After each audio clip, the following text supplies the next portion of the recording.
The great chip war is over for now. Yes. So At it least seems one war is over. let's call it a skirmish more than a war, Yeah. to be fair. So I guess as these things go, it's been resolved between Frito-Lay and Loblaws, and they're going back onto the shelf. The interesting thing for me to watch is what happens now to those brands like Peter Neal and Humpty Dumpty and whatever that stepped in to fill that void. I think that's it'll be interesting to watch to see if what they did to help and fill the void in. And frankly, for a lot of consumers to test product they may not have ever Yeah. tried. So it'll be interesting to Oh see yeah. the outcome, right? Absolutely. Now, Loblaw did state that they'll carry as many, in terms of volume, the same thing as before the feud. So you're right. I mean, what will happen to the Peter Neals and other Mm-hmm. products that have actually been able to capitalize on this stop sell? First of all, I'm happy that things got resolved. To be honest, it just doesn't look good on the industry at all. A feud like this, it was very public. It was not Mm-hmm. pretty. Mm-hmm. We've seen stop sales in the past, but this one was very public, Yeah. I do believe that the Ukrainian invasion kind of allowed the story to disappear. Mm. I think it just allowed, I think, both Loblaws and PepsiCo to go back to the table, look at the numbers again, and agreed that this is not the right outcome for both. And so I No. was very pleased.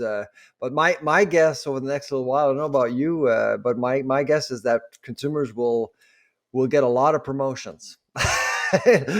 They'll when they visit the Right. chip aisle, especially with the NHL playoffs coming. I suspect Mm. that there'll be a lot of deals, and Frito-Lay will want more business. Mm. So, because as you know, Frito-Lay is very good at store merchandising, one of the best companies, really. And I think they'll be working very hard and in re-engaging with the public in Loblaw stores. And but the other thing that got me thinking in terms of costs, we may actually see a little, more shrinkflation there going on in the chip aisle just to control costs. What are your thoughts about this whole situation? Well, it was good to see it resolved. We've had Kara Keating, the president of Pepsi Yep. Frito-Lay, on the show, Yep.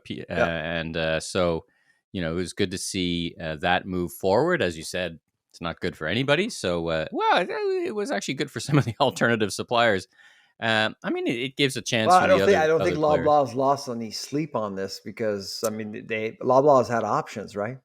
Yeah, they had options. It's an interesting case study. I'd love to see that case study. I don't think we'll ever see the full thing. And it also reminds me, there's been movement on the code of conduct discussion. Yes. So I thought Yes. we'd kind of end on that as the bigger picture kind of thing.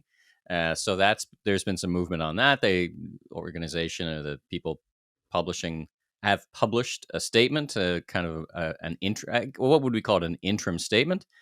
So there continues to be movement Yeah, on I that. actually read the statement. It's about 5 pages. I got it on Saturday. I won't tell you from whom, but I actually did get the statement, and it was quite interesting. Or I think it was last week. It was on Thursday or Friday. Anyways, uh, it's a unifying statement. There is this recognition that a code of conduct is required. Everyone actually signed off on it, and of course it also states in the report that whatever model they come up with, it needs to be authoritative, and it's actually written as we need a system with teeth, and that's kind of what Michael Graydon has been saying all along. So, and the RCC has signed on. Everyone has signed on.